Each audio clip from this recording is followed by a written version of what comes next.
Matsalar network. Idan dai kana amfani da waya, smartphone ce ko kuma normal waya, wannan matsala ta ɗaya cikin abin da yake ci mana tuwo a ƙwarya. Shin ko mun san cewa muna ɗaya cikin wanda suke taimakawa wurin ta'azzaran wannan abin?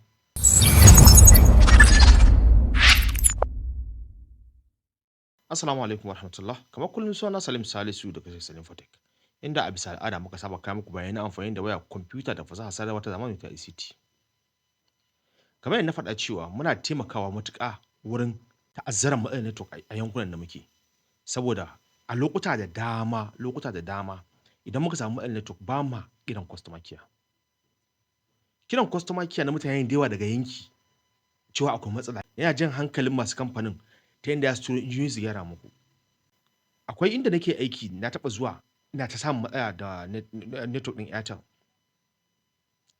Na kira su a waya har Airtel har kirana suka dinga yi a waya, daga baya suka gyara. Ko a kwanan nan na samu matsala da MTN inda area da nake suka ɓata upload, wato idan za ka yi downloading abu yana da kyau amma za ka tura abu ba zai yiwu ba.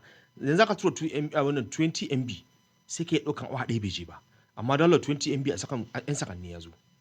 Na kira customer care na dinga complain, na dinga bin su ina musu complain har Allah ya sa suka gyara.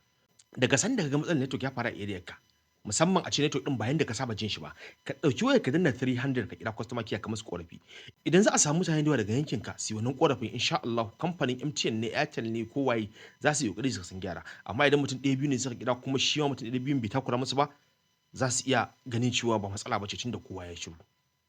Jazakumullah, kamar kullum sunana Salim Salisu daga Salim Fotek, sai mun sake dawowa wani shiri na gaba.